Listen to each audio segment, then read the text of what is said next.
Свесна сум дека во овие времиња, кога сме сведоци на грубо кршење на уставот, на грубо кршење на човековите прави и слободи и на огромно народно страдање, уметноста и културата не се чинат како некој приоритет или важна тема, но факт е дека уметноста и културата имаат и ќе имаат исклучително голема моќ во формирањето на едно општество.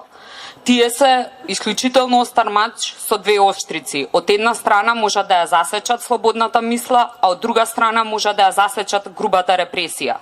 Или поинаку, уметност и културата може да бидат искористени, тоа злоупотребени како апарат за ширење на пропаганда, но од друга страна може да бидат и низин противотров, да надахнат и да дадат сила на нови прогресивни идеи и општествени промени.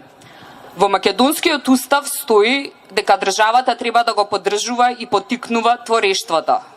Колку МТВ како јавен сервис финансиран од нашите пари го прави тоа? Краткиот одговор би бил нималку. А еви зошто сметам дека е тоа така. Уметност и културата сами по себе подразбираат слободна мисла, критичност, независност, па дури и пркус. Во ситуација кога ги немаат тие услови, како што е македонската ситуација, кога се ставени под нечи диктат и ставени во калап, тие се освен уметност. Тие во тој случај стануваат маркетинг билборд кој што треба да продаде нешто, стануваат ефтино реалити шоу, турбофолк или стануваат згради на Рајхот.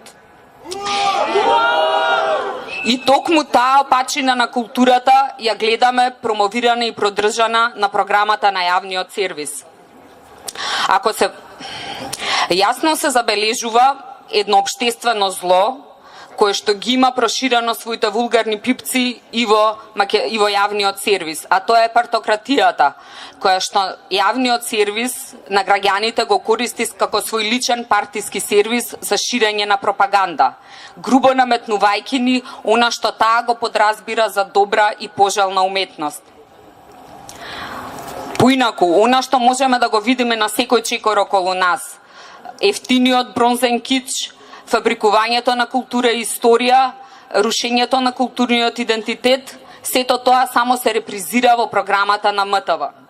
Ако се водиме единствено според програмата информациите во МТВ, тогаш би долеле заклучок дека уметноста е сведена на фолк музика, а дека културата е сведена на документарци кои, како што неодамна дознавме, ги режира лично самиот премиер. Поинаку, не се покриваат настани од културата, не се прават рецензии на уметнички дела, не се повикуваат младите творци и културни работници на гостувања, не се промовираат младите автори, се игнорира уметност од 20 век, која што е исклучително важна за културниот македонски континуитет и која оваа власт сака грубо да ја избрише преоблекувајќи ја во стиропор фасади. Едноставно, народот останува сиромашен за се она што представува македонска автентична културна цена, останува сиромашен за квалитетна култура, а творците својата поддршка мора да ја бараат надвор или по некои други канали.